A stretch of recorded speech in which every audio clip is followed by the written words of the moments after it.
Hello student, my topic is matrices. मैंने ये वाला टॉपिक जो चूज किया है, मैंने वेरी बेसिक से स्टार्ट किया है। जिन बच्चों ने बिल्कुल भी बेसिक नहीं पढ़ा हुआ प्लस टू में भी, ये उनके लिए भी हेल्पफुल है। आईपीएम इंदौर के लिए तो है ही है, जीजू जेड के लिए भी है, और जो एकेडमिक प्लस टू का बोल रही हूँ उनके लिए तो है। इसमें आपके 1 1 मार्क्स के काफी क्वेश्चन जो है सॉल्व होंगे। और आप जो है इसको ध्यान से सुनना, आप अपनी कॉपी पे नोट्स बना सकते हो। ठीक है, ये आपके हर एक क्वेश्चन को सॉल्व करेंगे। बेसिक बता रही हूँ आज। टॉपिक है, लिखो मैट्रिसेस। सबसे पहले है कि आपको इसका मतलब पता होना चाहिए कि मैट्रिक्स होता क्या है। ये आप इसकी डेफिनेशन लिख सकते हो कि रीअरेंजमेंट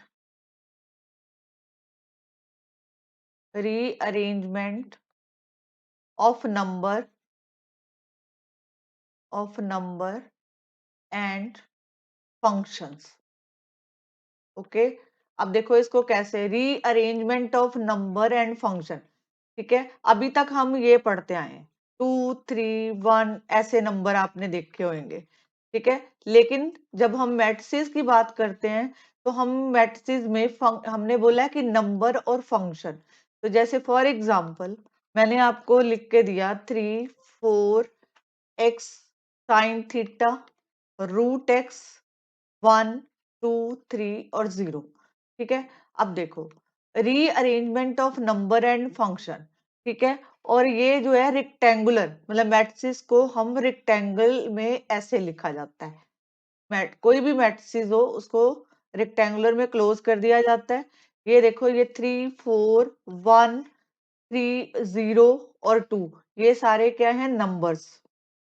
ओके, और x और साइन थीटा, ठीक है, ये क्या है, फंक्शन जो आपने ट्रिग्नोमेट्री में पढ़े होंगे। ठीक है, तो कहने का मतलब rectangular rearrangement of number and function, तो उसमें जो है उसको लिखा जाता है, बीच में जो है ये जो है एलिमेंट्स होते हैं और साथ में फंक्शन लिखा जाता है। इस अरेंजमेंट को बोलते हैं मैट्रिसेस। ठीक है, अब देखो सेकंड जो है इसका, कोई भी मैट्रिसेस होता है तो उसको जो है कैपिटल लेटर से लिखा जाता है, और उसको जो है रेक्टेंगुलर में क्लोज कर दो, 3 2 1 1 2 3, तो ये एक मैट्रिसेस है। ठीक है, तो हमेशा उसको हम ए से लिखते हैं, कैपिटल ए से लिखा जाता है। अगर मान लो ऐसे है, मतलब आप इसको ऐसे नहीं लिख सकते, अगर आप ये लिखते हो तो गलत हो जाएगा। ठीक है, मतलब स्मॉल बी से लिखा, यहाँ पे हमेशा कैपिटल लेटर आएगा। आप किसी से भी लिख सकते हो। अब देखो सबसे पहले इसमें जो मेन चीजें हैं, ये मैंने मैट्रिसेस लिखा 3 2 1 1 2 3। ठीक है, ये कोई मैट्रिक्स है। और इसमें देखो ये जो मैं एरो लगा रही हूँ, this is row 1, this is row 2, और यहाँ पे column C1, column C2, column C3। ठीक है, मतलब कहने का मतलब रो एंड कॉलम, मैट्रिसेस जो है रो और कॉलम में काउंट होती है। तो ये जो हॉरिजॉन्टल लाइन जो मैंने बनाई है, हॉरिजॉन्टल लाइन, ये जो है रिप्रेजेंट करती है रो को। और जो वर्टिकल लाइन है, ये वाली वर्टिकल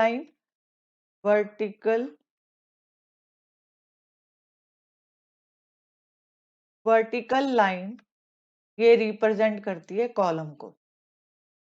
ओके, तो मतलब अगर मैं आपको पूछूं कि इसमें कितने रोज हैं, तो रो ये होता है, ये हॉरिजॉन्टल लाइन। ठीक है, तो ये रो 1 है और ये रो 2 है, दिस इज ए रो 2।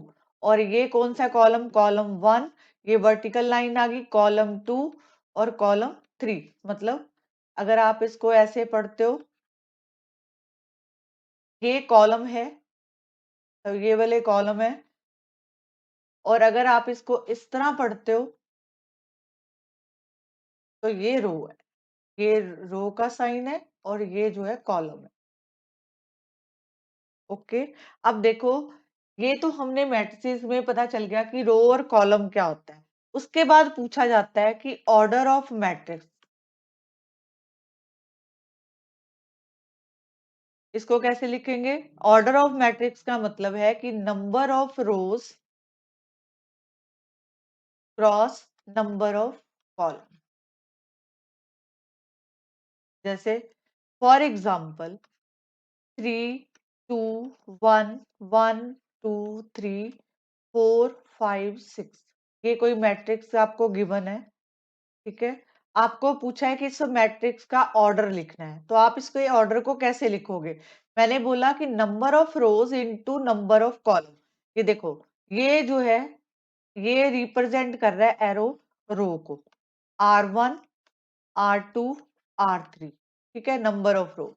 और ये जो है, जैसे ये एरो नीचे को डाल रही हूं, तो आप देखो इसको आप लिखोगे C1 C2 C3। अब आपको इसका मैट्रिसेस का ऑर्डर लिखना है। ऑर्डर के लिए हम m इंटू n, मतलब नंबर ऑफ रो को, नंबर ऑफ रोज मतलब रो कितनी है, नंबर ऑफ रो जो है उसको m से लिखा जाता है, और नंबर ऑफ कॉलम को हम लिखते हैं n से। ओके, अब देखो इसका ऑर्डर लिखना है आपने। तो यहाँ पे देखो नंबर ऑफ रोज कितनी है, 1 2 और 3। तो आपने यहाँ पे m के नीचे लिखा 3। अब यहाँ पे कॉलम देखो, 1 column, second column, third column, मतलब 1 कॉलम, सेकंड कॉलम और थर्ड कॉलम। तो ये जहाँ पे 3 आ गया, तो ये क्या आ गया, ऑर्डर ऑफ मैट्रिक्स। तो मतलब कि अगर आपको कोई मैट्रिक्स गिवन है, ऑर्डर ऑफ मैट्रिक्स, तो आपको लिखने को बोला जाता है कि ऑर्डर लिखो। तो इसका ऑर्डर कितना था, 3 × 3। एक और एग्जांपल लेती हूँ। यहाँ पे अगर मैट्रिक्स मैंने दिया A2 2 1 2, ठीक है, मैंने पूछा कि यहाँ पे मैट्रिक्स का ऑर्डर लिखो। तो सबसे पहले क्या करोगे, रोज देखो कितनी है, रोज कितनी है 2। तो आप यहाँ पे 2 लिखोगे, क्रॉस लगाओ। और यहाँ पे कॉलम, कॉलम को हम नीचे की तरफ पढ़ते हैं ऐसे, ठीक है, वर्टिकल लाइन में। तो जी यहाँ पे C1 C2, तो कॉलम कितना 2। तो इस मैट्रिक्स का जो ऑर्डर हुआ वो कितना हो गया, 2 × 2। ठीक है, क्रॉस बोलते हैं 2 × 2। और अब अगर आपको पूछा जाता है कि एलिमेंट ऑफ मैट्रिक्स, तो आप क्या लिखोगे, यहाँ पे इसको जो है 2 × 2 कर दो, तो कितना आ गया 4। तो ये देखो 1 2 3 4। तो इस मैट्रिक्स में कितने एलिमेंट हैं, 4। तो हम जो है एलिमेंट ऑफ मैट्रिक्स जो है, ये टोटल हो गए आपके पास 4 एलिमेंट। ओके, अब देखो इतना करने के बाद एक और चीज भी इसमें पूछी जाती है कि पोजीशन ऑफ एलिमेंट। ठीक है, अब देखो इसका जर्नल फॉर्मूला है, इसको ए को मैट्रिसेस लिखा, यहाँ पे स्मॉल a i j, और यहाँ पे इसका ऑर्डर आ गया। ठीक है, ये जर्नल फॉर्मूला है। अब देखो यहाँ पे इसको कैसे लिखोगे, मान लो आपको क्वेश्चन आ जाता है, पहले तो आप यहाँ पे कुछ छोटी छोटी चीजें नोट करो। आई को रो के साथ लिखते हैं कि रो, और जे जो है वो क्या है, कॉलम। एक्चुअल कॉलम को और रो को रिप्रेजेंट करता है। ये जो बाहर वाला था m और n, ये नंबर्स ऑफ रो को रिप्रेजेंट करेगा। नंबर ऑफ रोज कितनी है और नंबर ऑफ कॉलम। ठीक है, और ये वाला जो है एक्चुअल रो के एलिमेंट की exact position of the element in the matrices. जैसे फॉर एग्जांपल यहाँ पे मैंने लिखा A11 A12 A13 A21 A22 A23, यहाँ पे A31 A32 और A33। ठीक है, और एक मैट्रिक्स जैसे ये वाला है, आपको ये दिया है, तो कहने का मतलब है जैसे A11, ये जो है I को रिप्रेजेंट कर रहा है, और ये वाला जो है 1, ये J को रिप्रेजेंट कर रहा है। दैट मीन ये आ गया रो, और ये क्या आ गया, column. Okay, row and column. Is this clear? जैसे मान लो मैंने आपको ये मैट्रिसेस दी, ठीक है, 3 4 1 0 2 3 4 5 6। ठीक है, तो मैंने आपसे क्वेश्चन पूछा कि right the position of the element, position of the element. ठीक है, अब देखो मैंने यहाँ पे ये लिख रही हूँ A22 A32 A21 ठीक है, A11। अब देखो फर्स्ट है A22। आई जो है, ये वाला आई, ये आई से रिप्रेजेंट करूंगी इसको जे से। तो कहने का मतलब है कि ये फर्स्ट जो आई है ये रो को रिप्रेजेंट करता है और जे जो है कॉलम को रिप्रेजेंट कर रहा है। तो सबसे पहले आप क्या करोगे, ये रो देखो कौन सी है, यहाँ पे लिखा है 2।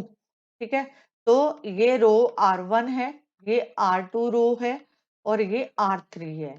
ठीक है, ये बना R जो है कौन सी पोजीशन है, 2। तो मतलब रो ये वाली बन गई। आपको पूछा है जे, जे का जो है क्या बना, ये कॉलम। तो कॉलम ये आ गया, तो आपके पास A22 आंसर कितना आएगा, 2। अब जैसे A32 है, 3 का मतलब रो आपको थर्ड देखनी है और सेकंड नंबर कॉलम में ये वाली पोजीशन देखनी है। तो ये आपके पास आ गया A32 इक्वल टू 5। ये इसका सेकंड का आंसर। ठीक है, अब देखो,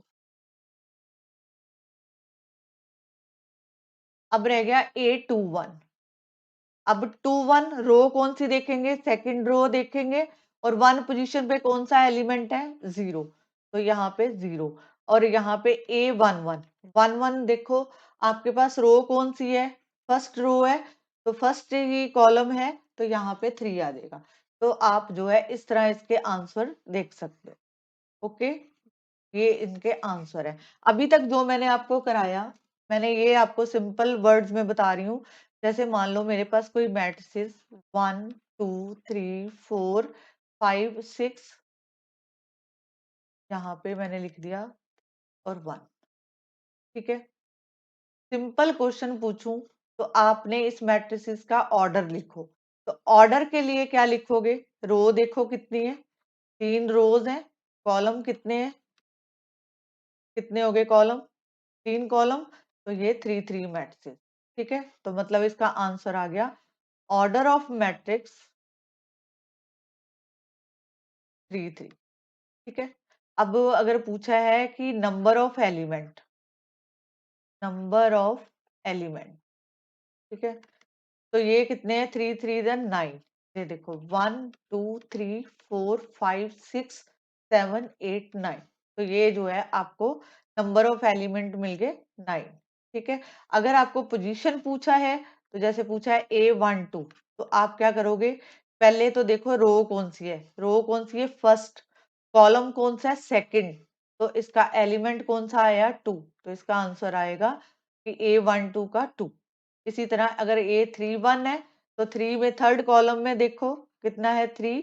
ये जो है आपकी रो बन गई। फर्स्ट जो है किसको रिप्रेजेंट कर रहा है, कॉलम को। तो यहाँ पे आंसर आ गया 1। तो ये आपका आंसर है। Is this clear? Hope so आपको ये इतना समझ आया होगा। अब जैसे आपको कई बार क्या पूछा जाता है कि इफ ए मैट्रिक्स, कोई मैट्रिक्स है आपके पास, उसमें 24 एलिमेंट हैं।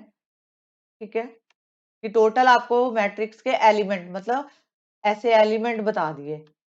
ठीक है, ये एलिमेंट आपको पता कि दिए हुए हैं कि मैट्रिक्स के 24 एलिमेंट हैं। तो what are possible order it can है। तो आपको बोला जाता है कि कोई मैट्रिक्स है, उसके 24 एलिमेंट हैं, तो आप उसके पॉसिबल ऑर्डर बनाओ। पॉसिबल ऑर्डर कौन से होते हैं, ये m×n, मतलब हम 24 को कितने ऑर्डर में लिख सकते हैं। जैसे मैं इसको लिख सकती हूँ 1 × 24, 24 × 1। ठीक है, यहाँ पे 2 से लिख सकते हैं 2 × 12, ये पॉसिबल ऑर्डर्स हैं। यहाँ पे 12 × 2, उसके बाद है 3 × 8, 8 × 3, ठीक है, 6 × 4 और जो 4 × 6। ठीक है, इस तरह हम इसके ऑर्डर बना सकते हैं। तो अगर आपको पॉसिबल ऑर्डर पूछा जाए कि पॉसिबल ऑर्डर, तो आपने ये पॉसिबल ऑर्डर लिख दिए। काउंट कर लो कितने नंबर पूछा है, कि कितने नंबर ऑफ पॉसिबल ऑर्डर है। तो 1 2 3 4 5 6 7 8, 8 पॉसिबल ऑर्डर है। जैसे एक और क्वेश्चन करवा देती हूँ। जैसे फॉर एग्जाम्पल, अगर आपको बोला है कि किसी मैट्रिक्स में 12 एलिमेंट है, ओके, तो आपको इसका पॉसिबल ऑर्डर लिखना है। तो पॉसिबल ऑर्डर देखो क्या है, पॉसिबल ऑर्डर मैं इसको लिख सकती हूँ 1 into 12, 12 into 1, okay, 2 into 6, 6 into 2, आगे आएगा 3 इंटू 4 एंड 4 इंटू 3। तो मतलब जो पॉसिबल ऑर्डर्स हैं तो वो कौन से आगे, 1 into 12, 12 into 1, 2 into 6, 6 into 2, 3 into 4 और 4 इंटू 3। ठीक है, अगर पूछा है नंबर ऑफ पॉसिबल ऑर्डर तो इसको काउंट कर दो, 1 2 3 4 5 6, तो मतलब 6 जो है पॉसिबल ऑर्डर बनेंगे इसके। Is this clear? अब देखो, अगर आपको क्वेश्चन आ जाता है कि कंस्ट्रक्ट 2 मैट्रिसेस, 3 मैट्रिसेस, ठीक है, तो आपको जैसे मान लो 2 मैट्रिसेस बनानी है, तो जैसे मैंने आपको क्वेश्चन दे रही हूँ, जैसे लिखा हो a i j equal to i into j upon 2, ठीक है, तो आपको 2 मैट्रिसेस बनानी है। आप पहले इसका जनरल फॉर्मूला लिखो, A11, A12, A21 और A22, ठीक है। अब ये जो है इसके एलिमेंट निकालेंगे, A11, ठीक है। तो मैंने क्या किया, ये जो आपको जर्नल इक्वेशन दे रखी है, तो मैंने यहाँ पे A11 के लिए I की जगह पे 1 लिखा, J की जगह पे भी 1 लिखा और नीचे लिखा 2, तो दिस इज 1/2, ठीक है। यहाँ पे जो है इनटू में दे रखा है तो 1/2। अगर मैंने लिखा होता यहाँ पे 1 2, तो 1 इंटू 2, तो ये बनता 4/2, तो ये आ जाएगा। अब देखो, अगर लिखा है A21, तो 2 इंटू 1/2 इसका होल स्क्वायर आएगा 4/2। इसी तरह A22 के लिए निकाल लो, 2 इंटू 2 का whole square upon 2, this is 4, 4 4 the 16, तो यहाँ पे 8 आ गया। तो अब अगर आपको मैट्रिसेस लिखनी है तो आप जो है 1 1 में क्या है आपके पास, क्योंकि 1 इंटू 1 था, तो यहाँ पे 1 का स्क्वायर 1 हुआ, तो नीचे आ गया 2, 1/2, 2, 2 और 8, ये आपकी मैट्रिसेस बन जाती है। Is this clear? ओके, चलो नेक्स्ट करते हैं। इसमें सबसे पहले है कि इक्वालिटी,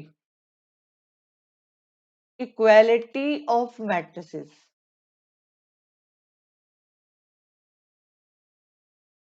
इक्वालिटी ऑफ मैट्रिसेस मतलब कि अगर आप दो मैट्रिसेस को, अगर हम बोलते हैं कि matrices said to B equal,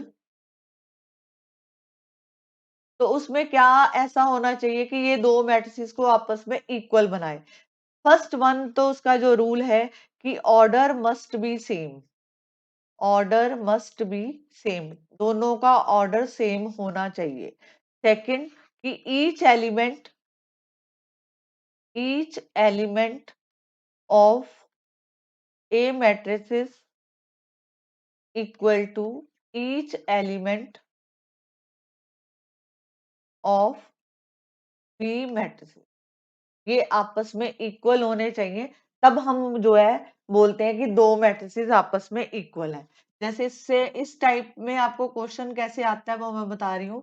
देखो फॉर एग्जांपल, अगर आपको लिखा हो कि फाइंड ए बी सी और डी, ठीक है, तो यहाँ पे है matrix 2A plus B, A-2B और साथ में 5C minus D, 4C plus 3D, ये मैट्रिक्स एक दे रखी है। यहाँ पे बीच में इक्वल का साइन है, तो 4 माइनस 3 11 24, ठीक है। ये जो है अपने कॉरेस्पॉन्डिंग एलिमेंट के साथ इक्वेट होगा, तो 2A plus B equal to 4, A-2B equal to -3, 5C minus D equal to 11 और 4C plus 3D equal to 24। अब देखो इसको सॉल्व कैसे करेंगे। पहले ये दो इक्वेशन ले रही हूँ, इसको यहाँ पे लिखेंगे 2A plus B equal to 4, तो A-2B इक्वल टू -3। अब मेरे को इसको इक्वेट करना है, जो आपने 10th में रूल सीखे हुए हैं लीनियर इक्वेशन में कि बाय सब्स्टिट्यूशन, बाय एलिमिनेशन, आप कोई भी मेथड यूज कर सकते हो, बट मैं यहाँ पे एलिमिनेशन मेथड यूज करूंगी। ये देखो यहाँ पे a minus two B equal to -3 है, तो मेरे को इस वाले को मैं अगर सेम बना दूं, मैंने यहाँ पे लिखा 2, तो ये बन गया 4a प्लस 2b और यहाँ पे 8, ये कैंसल हो गया, यहाँ पे बचा 5a इक्वल टू, यहाँ पे आया 5, तो a equal to 5 divide by 5, तो आपके पास आंसर आ जाएगा 1। तो आपका a का आंसर आया 1। अब आपको b का आंसर निकालना है। इन दोनों में से आप किसी भी मैट्रिसेस में डाल दो। तो मैंने इसको लिया है a minus 2b equal to -3, मैंने a का आंसर पुट किया 1, माइनस 2b इक्वल टू -3, तो -2b, यहाँ पे मैंने 1 को इस साइड लेके जा रही हूँ, लेफ्ट राइट साइड में, तो -3, तो यहाँ पे -1, -2b equal to -4, b equal to -4 divide by -2, तो b इक्वल टू 2, ये आपके पास आंसर आएगा। ठीक है, अब इसी तरह जो दूसरी मैट्रिसेस है आपके पास, ये वाला सी और डी भी निकालना है। ए और बी हमने फाइंड कर लिया, अब इसी तरह हम सी और डी फाइंड करेंगे। 5c minus D equal to 11, 4c plus 3d equal to 24। अब देखो यहाँ पे 3d है, यहाँ पे कुछ नहीं दिया, तो मैं यहाँ पे इस मैट्रिसेस को 3 से इंटू कर दूंगी, ये बना 15c माइनस 3d और दिस इज 33। ओके, यहाँ पे माइनस, ये जो है यहाँ पे देखो, यहाँ पे मैंने क्या किया, ये कैंसल हो गया, यहाँ पे 19c और यहाँ पे देखो कितना आएगा था, जैसे इसको मल्टीप्लाई किया था तो हमारे पास 15c minus 3d equal to this आया। अब देखो यहाँ पे आया 19c इक्वल टू 4 प्लस 3 7 और यहाँ पे 57, c की वैल्यू निकाल लो, तो ये 19 को करेंगे तो ये 3 आ जाएगा, c इक्वल टू 3 आया। अब इस 3 को इन दोनों इक्वेशन में से किसी एक में पुट कर दो, आपके पास आंसर आ जाएगा। जैसे मैंने लिखा कि 4c plus 3d equal to 24, c की वैल्यू पुट कर दो, 3d equal to 24, this is 12, 3d equal to 24। ठीक है, 3d 24 में से 12 माइनस किए तो आपके पास आ गया d इक्वल टू 12/3, तो आपके पास d इक्वल टू 4।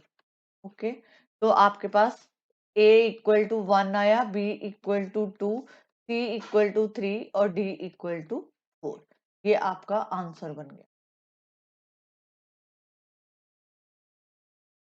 ठीक है, ये आपका इसका आंसर बन गया। अब हमने इक्वालिटी ऑफ मैट्रिसेस कर लिया, उसमें क्या था कि दो मैट्रिसेस जो है अगर आप कहते हो कि इक्वल है तो उसमें क्या कंडीशंस होनी चाहिए, ऑर्डर मस्ट बी सेम। ठीक है, ऑर्डर मस्ट बी सेम। ठीक है, ऑर्डर जो है सेम होना चाहिए। और सेकंड अगर हम बोलें कि जो एलिमेंट है मैट्रिसेस ए के, मतलब ईच एलिमेंट ऑफ मैट्रिसेस, कोई आपको मैट्रिसेस ए दे रखी है, वो इक्वल होते हैं each element of matrices B. Okay, अब हम टॉपिक करेंगे एडिशन ऑफ मैट्रिसेस। एडिशन कैसे होती है, एडिशन ऑफ मैट्रिसेस। अब मान लो मेरे पास कोई मैट्रिसेस है A11, A12 और A21 और A22, ये मैट्रिसेस है। और एक मैट्रिसेस है आपके पास B11, B12, B21, B2, यहाँ पे B आएगा, B1, यहाँ पे 21 और B22। ओके, तो यहाँ पे इनको अब ऐड करना है, तो हम A प्लस बी, यहाँ पे क्या आएगा A1 plus B11, A12 plus B12 और यहाँ पे A21 और प्लस B21 और यहाँ पे A22 प्लस B22। ओके, ये फॉर्मूला आपके पास बन गया। अगर प्लस हो, जैसे यहाँ पे प्लस था तो आपने प्लस कर दिया, सब्ट्रैक्शन में भी सेम रूल है, तो मतलब यहाँ पे सब जहाँ पे आपने एडिशन लिखा है वहां सब्ट्रैक्ट हो जाएगा। जैसे फॉर एग्जांपल मेरे पास कोई मैट्रिक्स ए है 4 3 2 1 और बी मैट्रिक्स है यहाँ पे 2 5 8 6। ओके, अगर मेरे को इसको ऐड करना है तो मैंने क्या किया, ये 4 में 4 प्लस 2 3 प्लस 5 2 प्लस 8 और 1 प्लस 6। तो इसका आंसर बना आपके पास 6 8 10 और 7। ठीक है, इज दिस क्लियर? अब अगर लिखा होता कि इसको सब्ट्रैक्ट करो तो आप क्या करते, 4 माइनस 2 3 माइनस 5 2 माइनस 8 1 माइनस 6। तो आपके पास आंसर आता 2 माइनस 2 और यहाँ पे आता -6 और यहाँ पे -5। ये आपका आंसर। ओके, एडिशन और सब्ट्रैक्शन। ठीक है, इज दिस क्लियर कि एडिशन कैसे करते हैं और जो है प्लस कैसे करते हैं, इसमें हमने क्लियर किया। अब मैं आपको जो है अभी मल्टीप्लिकेशन नेक्स्ट में कराऊंगी, अभी आप जो है एडिशन सब्ट्रैक्शन तक करो, अच्छी तरह सीखो। उसके बाद है टाइप ऑफ मैट्रिसेस, कि मैट्रिसेस की टाइप्स क्या होती है। टाइप ऑफ मैट्रिसेस, फर्स्ट है इसकी कॉलम मैट्रिसेस। ये कॉलम मैट्रिसेस जो है क्या होती है। अब देखो, इस कॉलम मैट्रिसेस में it has only one column, इसमें सिर्फ एक कॉलम होता है। कॉलम मैंने आपको बताया था, रो एंड कॉलम किया था स्टार्ट में, कि रो जो है इस साइड में लिखी जाती है और कॉलम जो है ऐसे लिखे जाते हैं। ठीक है, तो आपको जो है कॉलम मैट्रिसेस पूछा है, तो मतलब 3 2 और 1। आपको जो है अगर इसका ऑर्डर लिखना पड़े तो आप कैसे लिखोगे, ये इसकी रोज होती हैं और ये इसका कॉलम है। मतलब कॉलम मैट्रिसेस का मतलब है it has only one column. तो ये देखो एक ही कॉलम दे रखा है आपको, तो यहाँ पे हम हमेशा जो है यहाँ पे लिखते हैं m इंटू 1। m जो है रो को रिप्रेजेंट करता है, क्योंकि यहाँ पे हमें सिर्फ कॉलम पूछा है, ये जर्नल है इसका फॉर्मूला कि m इंटू 1। अगर मेरे को ऑर्डर लिखना होता तो अब देखते हैं कि अगर प्रॉपर ऑर्डर लिखना है तो रो कितनी बन रही है, 1 2 और 3, कॉलम कितना है 1, तो मैं इसको लिखती 3 इंटू 1। Is this clear? अब देखो सेकेंड, तो अगर लिखा होता रो मैट्रिसेस, तो यहाँ पे है कि इट हैज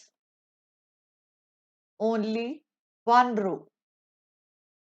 ओके, 3 2 और 1। ये जो है रो रो जो है इसमें कितनी है 1। तो कहने का मतलब है यहाँ पे m इंटू n होता है, तो m रो कितनी है 1 और n कितने कॉलम, C1 C2 C3। तो कॉलम कितने आगे 3। तो अगर आपको इस मैट्रिक्स का ऑर्डर लिखना हो तो ऑर्डर ऑफ मैट्रिक्स, तो आप लिखते 1 इंटू 3। और नंबर ऑफ एलिमेंट अगर पूछा है, नंबर ऑफ एलिमेंट, तो ये जो है number of element is 3। Is this clear? अब देखो थर्ड इसकी टाइप है स्क्वायर मैट्रिसेस। स्क्वायर मैट्रिसेस मतलब कि number of rows equal to number of column, तो m इक्वल टू n। मतलब ऑर्डर जो है सेम होना चाहिए। कैसे, फॉर एग्जाम्पल अगर मैंने लिखा x, ठीक है, अब देखो ये रो बन रहा है ये कॉलम बन रहा है, तो ऑर्डर क्या है 1 1। अगर ऐसे होता 2 2 1 2, तो ये रो कितनी है 2, R1 R2, कॉलम कितने हैं, मतलब कि यहाँ पे रो और कॉलम सेम। और जैसे ये लिखा होता 3 4 1 2 0 3 1 2 1, ये कोई मैट्रिक्स दी है, तो अगर आपको इसका ऑर्डर लिखना है तो ये 3, ये देखो रोज कितनी है 3, कॉलम कितने हैं 3। तो मतलब नंबर ऑफ रोज, मतलब m जो है किसके इक्वल है n के, तो मतलब m के कितने नंबर ऑफ रोज कितनी है 3 और नंबर ऑफ कॉलम्स कितने हैं 3। Is this clear? अब देखो इसके बाद हमारे पास है डायगोनल। डायगोनल मैट्रिसेस ये ओनली फॉर स्क्वायर मैट्रिसेस के लिए होता है। Square matrices only for square matrices. सबसे पहले तो आपको पता होना चाहिए कि डायगोनल किसको बोलते हैं, डायगोनल मैट्रिसेस किसको बोलते हैं। इससे पहले इसको डायगोनल मैट्रिसेस को डिफाइन कर लेते हैं। इसमें लिखो कि if all it's non diagonal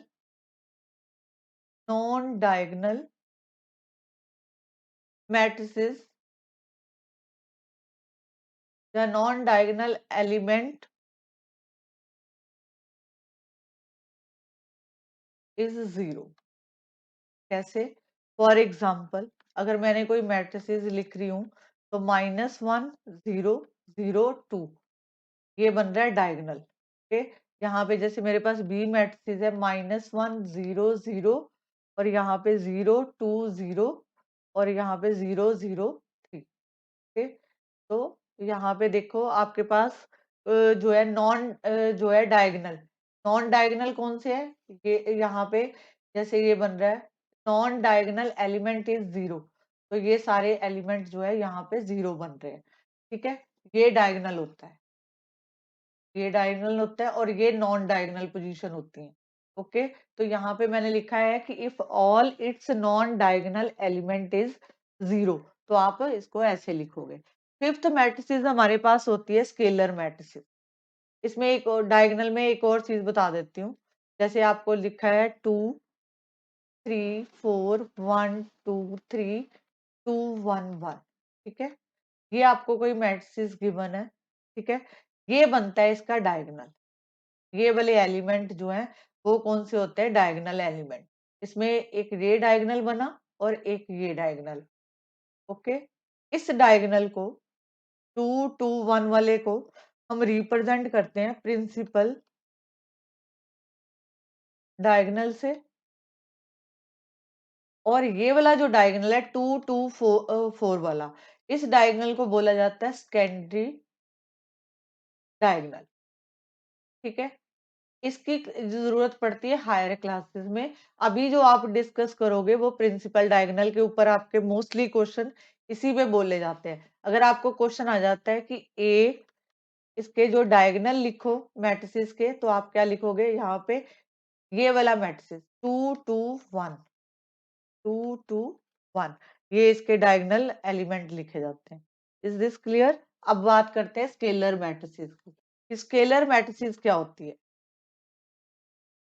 scalar matrices, इसमें जो है इसके डायगोनल एलिमेंट्स जो हैं, डायगोनल एलिमेंट्स आर सेम। तो डायगोनल एलिमेंट जो हैं सेम होते हैं। जैसे ये मैट्रिक्स दिया 1 0 0 0 1 0 0 0 1। ठीक है, तो ये इसके जो डायगोनल एलिमेंट्स हैं वो सेम होने चाहिए। जैसे मान लो मैंने ये लिखा √3 0 0 0 √3 0 0 0 √3, तो इसके जो डायगोनल एलिमेंट्स हैं वो सेम है, तो इसको बोला जाता है स्केलर मैट्रिसेस। उसके बाद बात करते हैं आइडेंटिटी मैट्रिसेस। आइडेंटिटी मैट्रिसेस क्या होती है? सबसे पहले तो आइडेंटिटी मैट्रिसेस को कैपिटल आई के साथ जो है रिप्रेजेंट किया जाता है। इसमें क्या है कि in which element in the diagonal are all 1 and rest are 0, rest are all 0,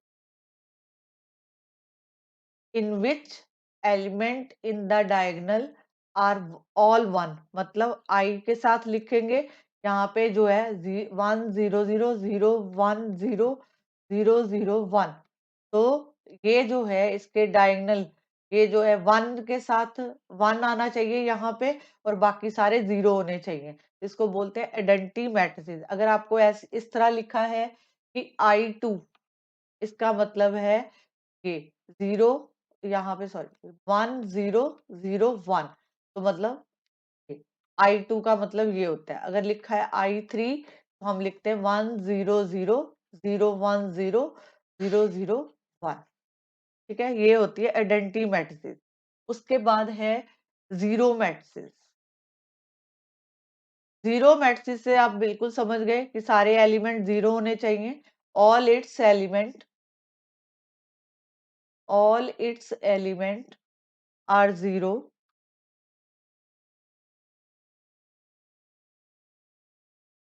are zero. जैसे फॉर एग्जांपल मैंने कोई मैट्रिसेस लिखा, ये जीरो मैट्रिसेस को ओ से डोनेट किया जाता है। ठीक है, 0 0 0, ये जो है सारे एलिमेंट यहाँ पे क्या आएंगे, जीरो। तो इसका दूसरा नाम होता है जीरो मैट्रिसेस का नल मैट्रिसेस।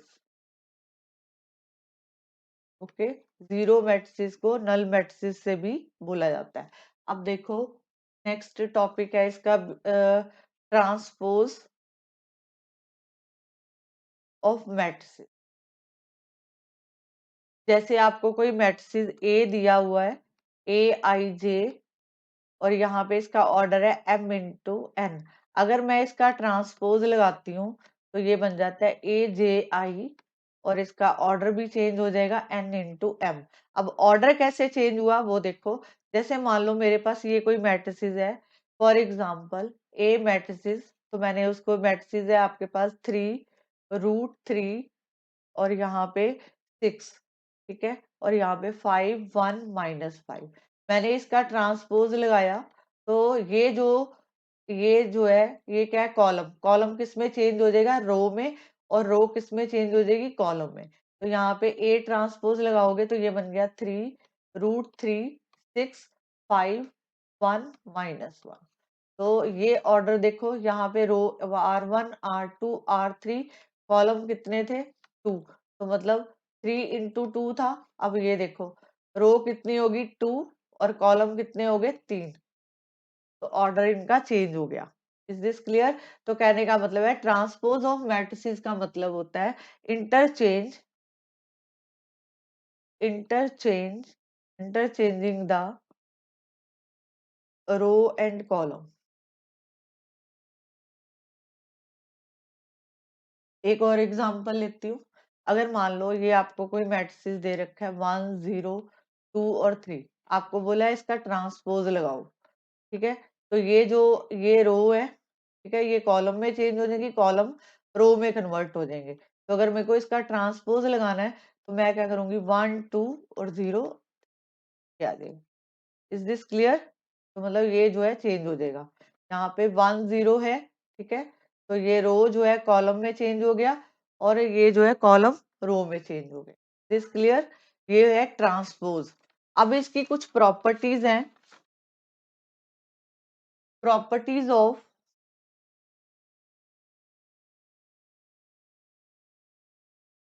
ट्रांसपोज।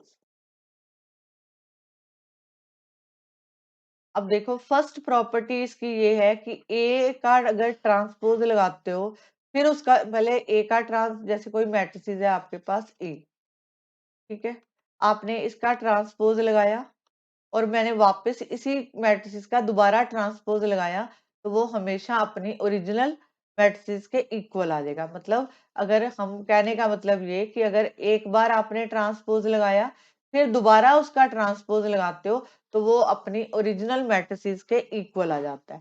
सेकेंड प्रॉपर्टी इसकी ये है कि अगर A+B दो मैट्रिसेस का सम करके अगर उसका ट्रांसपोज लगाते हो तो वो जो है A individual matrices B individual matrices के ऊपर ऐसे साइन आता है, ट्रांसपोज का साइन आता है। थर्ड प्रॉपर्टी ये है कि के बी ट्रांसपोज। ये जो के है, के कांस्टेंट होता है, ठीक है, इसको हम बाहर लिख सकते हैं, तो ये आ जाएगा के बी का ट्रांसपोज। तो बी का आप मैट्रिसेस का ट्रांसपोज लगाओगे, ठीक है, के का ट्रांसपोज नहीं लगाओगे। के क्यों? क्योंकि के जो है कांस्टेंट होता है। अब जैसे इसका है फोर्थ प्रॉपर्टी कि ए बी का ट्रांसपोज लगाओ, तो इसका मतलब होता है बी पहले लिखा जाएगा, बी का ट्रांसपोज और ए का ट्रांसपोज। ओके, होप सो कि आपको इसमें काफी कुछ समझ आया, क्योंकि इसमें काफी ऐसे क्वेश्चन थे कि जो आप अगर इस बेसिक को ढंग से करते हो तो आपके काफी क्वेश्चन जो है सॉल्व हो जाते हैं। ठीक है, अगर आपको बेसिक पसंद आए, आप मेरे चैनल को सब्सक्राइब करो, क्योंकि मैं नेक्स्ट जो है इससे थोड़ा हायर लेवल लेके आऊंगी, ताकि आपके और भी क्वेश्चन सॉल्व हों। पहले इस बेसिक से आप अपनी एक्सरसाइजेज सॉल्व करने की कोशिश करो, ताकि आपके क्वेश्चन सॉल्व हों। और आप इस चैनल को सब्सक्राइब और वीडियो को लाइक जरूर करना। नेक्स्ट वीडियो में मैं इसका हायर वर्जन डालूंगी। Thank you.